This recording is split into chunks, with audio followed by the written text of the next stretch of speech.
देखिए ए to Z चिल्लाएंगे, खुद चुनाव लड़ के देख ले, कई परसेंट उनको स्वर्ण समाज के लोग वोट देते हैं, कई परसेंट ओबीसी समाज के लोग वोट देते हैं।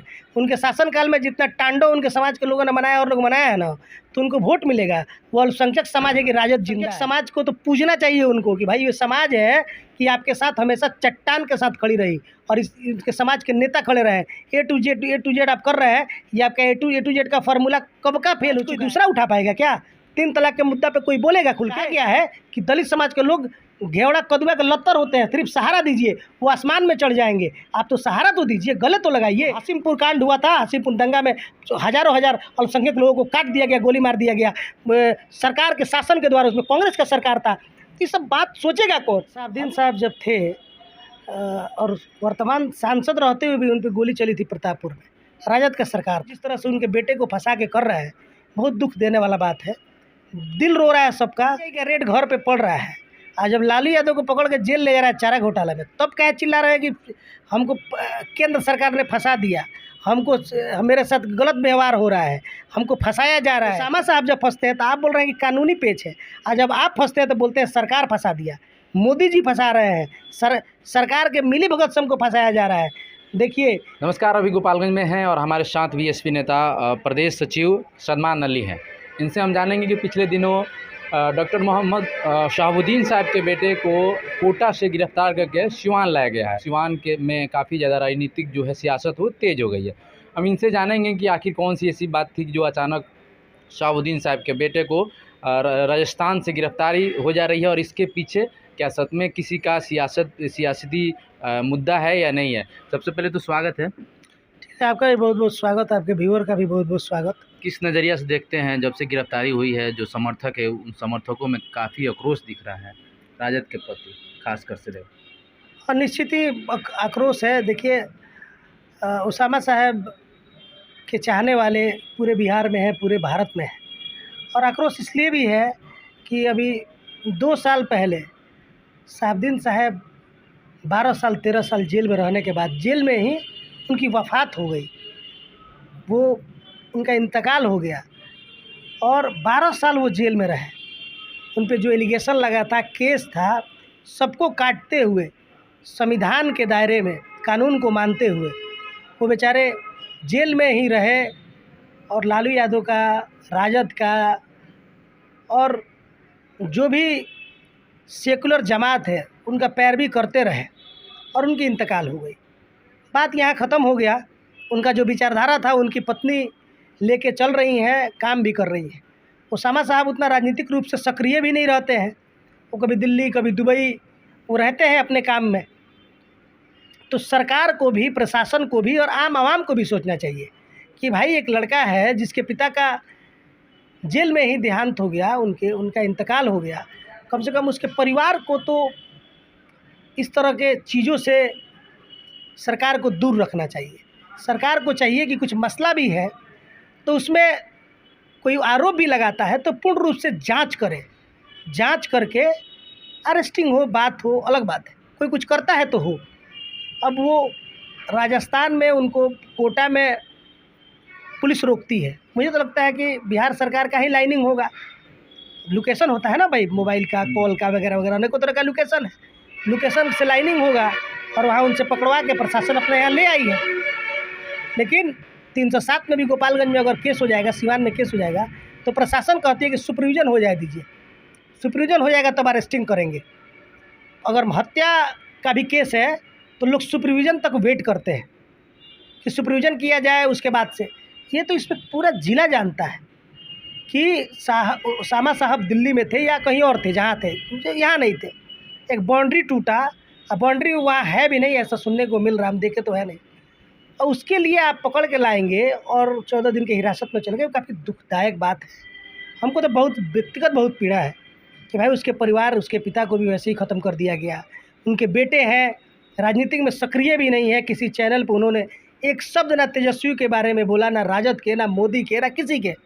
वो अपना मस्त आदमी है, अपने रहते हैं, अपने समर्थकों के कभी दावत न्योता में चले जाते हैं। इससे ज़्यादा तो उन्होंने कुछ बोला भी नहीं है। फिर भी इस तरह का शिकंजा कसना, कमज़ोर करने का प्रयास करना बहुत दुखदायक है, और इससे पूरा आम आवाम में आक्रोश है, दुख है, और ये फूटेगा निश्चित। अच्छा, एक बात बताइए, जब तक शहाबुद्दीन साहब जिंदा थे तब तक आरजेडी से और इनका कोई किसी प्रकार का कोई मतभेद वगैरह नहीं था, लेकिन जैसे ही उनका इंतकाल हो जाता है उसके बाद से इन लोगों से थोड़ा सा पार्टी से दूरियां बन जाती हैं। ना कभी हिना साहब जा रही हैं, ना कभी आरजेडी के कोई नेता वगैरह इनसे मिल रहा। ऐसे में ऐसी कौन सी ऐसी बातें आ गई इन बीचों में कि आरजेडी से इनकी दूरी हो गई, और ये भी अभी तक सोशल मीडिया के द्वारा या कभी भी फेसबुक से हिना साहब आकर बोली नहीं कि हम फाइनली आरजेडी से नहीं है या आरजेडी में नहीं है। उन्होंने एक बार बोला भी था कि मैं अभी न्यूट्रल हूँ। पिछले दिन देखा गया कि चिराग पासवान भी आए थे मुलाकात करने, तब तमाम जो अफवाहें भी फैल रही थी, ये भी फैल रही थी कि हो सकता है कि आगामी चुनाव में कहीं हो सकता है कि चिराग पासवान के साथ हिना साहब जाने वाली हैं। ऐसी कौन सी ऐसी बातें आ गई कि इतना दूरी हो गई? और देखिए, शहाबुद्दीन साहब जब थे और वर्तमान सांसद रहते हुए भी उन पर गोली चली थी प्रतापपुर में, राजद का सरकार था, और निश्चित ही बिना सरकार के आदेश से उत्तर प्रदेश से कोई गोली नहीं चला देगा। प्रशासन का पूरा मिलीभगत था। लेकिन शहाबुद्दीन साहब को लगता था कि जो फिरका परस्त ताकत है, उनको ये लगता था तो उनको रोकना है तो राजद जेडीयू को मजबूत करना है, और ये सब करते रहना है कि लालू यादव को उनसे काफ़ी लगाव था। तो इसलिए वो तो अनबन और उन खटास तो बहुत पहले से थी, उसमें डाउट नहीं है। लेकिन शहाबुद्दीन साहब ईमानदार आदमी थे, अच्छे आदमी थे, अच्छे व्यक्तित्व के मालिक थे। लालू यादव को उन्होंने कभी नहीं छोड़ा और लालू यादव को मजबूत करते रहे, पार्टी को मजबूत करते रहे। हिना मैडम उनके वफ़ात के बाद से, हिना मैडम ने तो आज तक कुछ कहा भी नहीं है। वो तो बेचारी अपने गम में है। जिसका हस्बैंड का इंतकाल हो जाए, जिसके शौहर का इंतकाल हो जाए, 12 साल 14 साल वो दूर है आपसे, उसके बाद इंतकाल हो जाता है, तो उस परिवार पे क्या बीतेगा। उस परिवार पे जिस तरह का राजनीति विपक्ष वो सत्ताधारी लोग कर रहे हैं, कहीं ना कहीं ऊपर वाले को भी बुरा लगता होगा। हिना मैडम कहाँ कहीं कुछ बोली हैं, कभी कुछ न्यूट्रल बोली हैं? निश्चित ही न्यूट्रल है भाई। वो जब किसी राजनीतिक पद पे नहीं है, राजनीतिक आप जिम्मेदारी पे नहीं है, जनप्रतिनिधि नहीं है, प्रत्याशी है, ना संगठन में जिम्मेवारी है, ना कहीं जिम्मेवारी है, तो क्या बोले न्यूट्रल है, उसमें कोई गलत बात नहीं है। अब उसमें कोई खटास नहीं है। ये लोग चाहते हैं कि मजबूत मुस्लिम नेता, जो मजबूत मुसलमानों के नेता हैं बिहार में, वो उभरे नहीं, उन्हें दबाया जाए। ये राजद चाहती है। इसी उनका अपने प्लानिंग के तहत इस परिवार को भी दबाया जा रहा है। और हिना मैडम के पास वो नहीं आ रहे हैं, नहीं जा रही। मैडम कहीं जाती भी नहीं है बेचारी। उनका हस्बैंड चले गए जेल, तब ना वो आई चुनाव लड़ने, तो नहीं आती। वो तो खुद पीड़ित महिला है, उनको खुद तकलीफ़ है बहुत ज़्यादा। और ये लोग जिस तरह से उनके बेटे को फंसा के कर रहे हैं, बहुत दुख देने वाला बात है। दिल रो रहा है सबका, और मन से क्या कहना। लेकिन समाज के लोगों से, आपके चैनल से अपील है कि ऐसे लोगों को जवाब देना चाहिए। सब चीज़ भूल के इससे ऐसे लोगों को जवाब देना चाहिए। निश्चित ही जनता जवाब देगी। तेजस्वी यादव जी आए थे तो गोपालगंज थावे में, तो उनसे जब मीडिया कर्मियों ने सवाल पूछा कि उनके भाई आरोप लगा रहे हैं कि कहीं ना कहीं आरजेडी का इसमें हिस्सा है कि वो फंसाने का प्रयास कर रहे हैं, तो तेजस्वी यादव ने इस बात को टाल दिया कि हम वो सब न्यायपालिका की बात है, वो सब वो ये सवालों से कहीं ना कहीं बचे वो, और वो ये बात कर चले गए कि ये कानूनी बात है, न्यायालय की बात है। अच्छा, ये तो आप बोल दिए।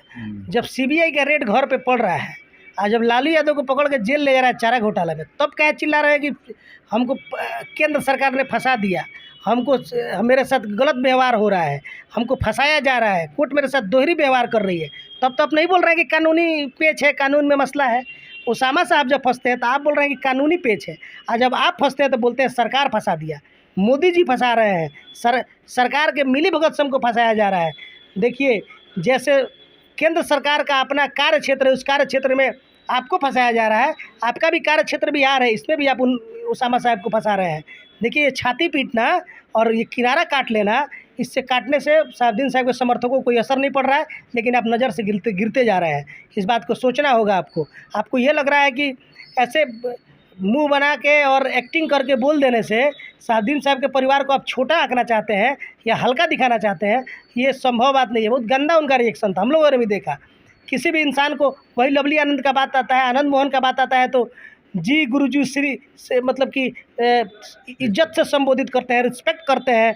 जो लोग आपको 1% वोट नहीं देने वाला है, आप जहाँ टिकट दीजिएगा वहीं कहीं उनके समाज के लोग वोट दे दे तो कहीं दे दे। और ना कभी लोग राजद को मजबूत किया है, वो लोग आप पे डायरेक्ट मुखर होकर आप पे प्रहार करता है, आपके नेता पे, राज्यसभा सांसद पे, तो आप लोग एक वर्ड नहीं बोलते हैं। तेज प्रताप जी बोलते हैं कि छोटे भाई हैं, उनको समझाया जाएगा। और ये उसामा क्या है भाई, आज तक एक वर्ड नहीं बोले राजद के विरुद्ध। हिना मैडम क्या है भाई, आज तक एक वर्ड राजद के विरुद्ध उन्होंने नहीं बोला है। ना जेडीयू के विरुद्ध बोला है, फिर भी आप पेच में उनको फंसाया जा रहा है। तो कहीं ना कहीं ये आप लोग का जो माप यंत्र है वो जातिगत हो चुका है। आप लोग उन लोगों को सम्मान कर रहे हैं, उन लोगों का सम्मान कर रहे हैं, उन लोगों को पूज रहे हैं जो आपको वोट तक नहीं देते हैं, और जो वोट देते हैं उनको आप आसान हल्का ले रहे हैं। लेकिन इसका जवाब जनता देगी, देखिएगा एक दिन निश्चित ही जनता देगी। एक समय था लालू प्रसाद यादव का, जो वो बात करते थे MY समीकरण का, जहाँ पे यादव और मुसलमान एक साथ वोट करते थे। लेकिन आज समय है तेजस्वी यादव का, तो A to Z की बात करते हैं, जिसमें क्या लगता है कि अब A to Z में जो M है वो कहीं ना कहीं राजद पार्टी साइड करना चाहती है। देखिए A to Z चिल्लाएंगे, खुद चुनाव लड़ के देख ले, कै परसेंट उनको स्वर्ण समाज के लोग वोट देते हैं, कै परसेंट OBC समाज के लोग वोट देते हैं। उनके शासनकाल में जितना तांडव उनके समाज के लोगों ने मनाया और लोग मनाया है ना, तो उनको वोट मिलेगा। वो अल्पसंख्यक समाज है कि राजद जिंदा है।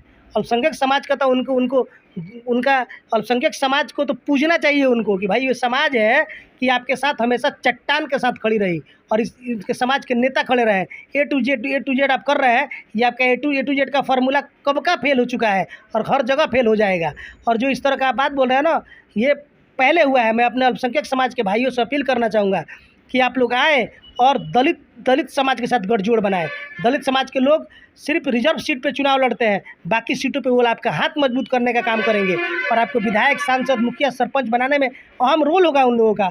बहुजन समाज पार्टी मानव कांचीराम साहब कहते थे, बसपा के संस्थापक, जिसकी जितनी संख्या बयारी उसकी उतनी हिस्सेदारी कहाँ मिल रही है अल्पसंख्यक समाज को? लालू प्रसाद यादव भी तो ये बात बोल रहे हैं कि जिसकी जितनी संख्या उसकी उतनी हिस्सेदारी होनी चाहिए। तो मंत्रालय में 10 गो मंत्री बनाइए अल्पसंख्यक समाज के नेता को, दीजिए 10 गो सांसद में टिकट, दीजिए 70-80 गो मुसलमानों को विधायक का टिकट। आप तो बोल रहे हैं कि भाजपा को रोकना है तो मुसलमानों को कम टिकट दिया जाए। इनका फार्मूला है NDA का, जो इंडिया बनाया है, ये लोग बनाया है लोग। इसमें ये लोग क्या कहना है कि भाजपा को रोकना है तो मुसलमानों को कम टिकट दी जाए, तो मुसलमानों का हक खा जाइएगा। आप नेता हैं तो अपने जाति के लोगों का वोट ट्रांसफ़र कराइए मुसलमान प्रत्याशियों में। आपको ये बात का डर है कि आपके समाज के लोग कट्टर हो चुके हैं, सिर्फ आपके पार्टी के लोग लड़ते हैं, वहाँ वो लोग वोट देते हैं, नहीं तो भाजपा को वो लोग वोट दे देते हैं। तो ऐसे आप गांव-गांव में कैडर करवाइए, बताइए कि मुसलमान मेरे हित ऐसी हैं, बताइए कि अल्पसंख्यक समाज के लोग मेरे मित्र हैं, हमारा मदद कर रहा है। आप तो बताइएगा नहीं, आप तो साइड से पे चलाए, किसी यादव जी को खड़ा कर दीजिए, किसी बाबू साहब को खड़ा कर दीजिएगा कि भाई हरवाओ इसको। हीरा मैडम के साथ तो यही हो रहा है ना विगत 3 चुनाव से। तो ये सब बात देखना सोचनीय है। समाज के लोग इस बात को सोचे कि भाई वो कैसी पार्टी कि आप अल्पसंख्यक समाज का लोग जहाँ चुनाव लड़ता है वहाँ उस समाज के वोटर उसको ट्रांसफ़र नहीं करा पाता है, वोट नहीं ट्रांसफ़र करा पाता है, तो फिर उस पार्टी में रहने का क्या मतलब है? हमारे नेताओं को ख़त्म किया जा रहा है। कहा गया है जिस समाज का नेता नहीं होता है उस समाज गुलाम हो जाता है। भाई आपके समाज का नेता होगा तो सदन में आपके लिए आवाज़ उठाएगा, मेरा आवाज़ कोई दूसरा उठा पाएगा क्या? 3 तलाक के मुद्दा पर कोई बोलेगा खुल के? और भी जो अल्पसंख्यक समाज का मुद्दा उस पर कोई खुल के बोलने वाला है? आपका नेता होगा तो बोलेगा, लेकिन वो लोग नहीं बोलते हैं। यही सब बातें हैं। अच्छा, ऐसे में DSP पार्टी शहाबुद्दीन साहब के बेटे उसामा साहब के साथ कितनी खड़ी है और कितना सपोर्ट है उनका? हम तो भाई बसपा के नेता हैं, उनके साथ मजबूती से खड़े हैं। वो तो आए बसपा, वो लोग तो आके BSP बहुजन समाज पार्टी में आते दलित समाज लोग गोद में उठा लेंगे। कहा गया है कि दलित समाज के लोग घेवड़ा कदुआ के लत्तर होते हैं, सिर्फ सहारा दीजिए वो आसमान में चढ़ जाएंगे। आप तो सहारा तो दीजिए, गले तो लगाइए। आप गले लगाइएगा उन लोगों को कि जो लोग आपको वोट भी नहीं देंगे, सम्मान भी नहीं देंगे। तो अपने समाज के लोगों से कहना चाहूँगा कि आप लोग आपके घर शादी होता है तो अपने अगल बगल के दलित समाज के लोगों को काट दीजिए, न्योता देकर अपने दस्तरखान पे खिलाइए। देखिए वो लोग आपके लिए जान दे देंगे, आपको वोट भी देंगे और आपको नेता भी बना देंगे। आप तो दीजिएगा उन लोगों को काट, जो आएगा खाएगा गरियाते जाएगा, आपको सम्मान नहीं देगा। आप अपने दलित समाज के लोगों को हितैषी बनाइए, दलित मुस्लिम गठजोड़ बनाइए। मानव कांचीराम कहते थे कि दलित मुसलमान करो विचार, कब तक सहोगे अत्याचार। जैसे जिस हाथों से दलितों को पीटा जा रहा है उस हाथों से मुसलमानों को पीटा जा रहा है। तो ये गठजोड़ बनाने की आवश्यकता है समाज के लोगों को। समाज के लोग तो इस बात को सोच नहीं रहे हैं। समाज के लोग को बस यही लगता है कि भाजपा आ जाए। अरे भाजपा को रोकने का अनेकों तरीका है। 14% यादव है, 20% मुस्लिम है, 34% होते हैं, 20% दलित है, 20% मुस्लिम है, 40% होते हैं। आप रोकिए तो सही, आप आइए तो सही। आपको तो लगता है कि वही ऊपर वाले के बाद कोई और है इस धरती पे बचाने वाले, तो ये इंडिया गठबंधन के लोग हैं और राहुल गांधी हैं, तेजस्वी यादव है, ये लोग हमारे पीर हैं और यही लोग अल्पसंख्यक समाज को बचा लेंगे। अरे भाई ऐसा होता है? ये लोग बोलने वाले हैं। कितना हत्या हो गया अल्पसंख्यक समाज के युवाओं का। राजस्थान में सरकार है और वहाँ पे 2 मुस्लिम युवाओं को जिंदा जला दिया जाता है। राजस्थान में सरकार है, एक ट्रेन में एक लड़के को एक फौजी गोली मार देता है और उसको 4 लाख मुआवजा के लिए अल्पसंख्यक समाज के लोग रोड पे धरना देते हैं और कांग्रेस सरकार नहीं दे पाता है। तो ये सरकार, जो हाशिमपुर कांड हुआ था, हाशिमपुर दंगा में हज़ारों अल्पसंख्यक लोगों को काट दिया गया, गोली मार दिया गया, सरकार के शासन के द्वारा, उसमें कांग्रेस का सरकार था। ये सब बात सोचेगा कौन? हम लोग तो भेड़ की तरह पीछे चल देते हैं कि भाई भाजपा से हमने के बचाई लो। बच रहे हैं हम लोग? कहाँ बच रहे हैं?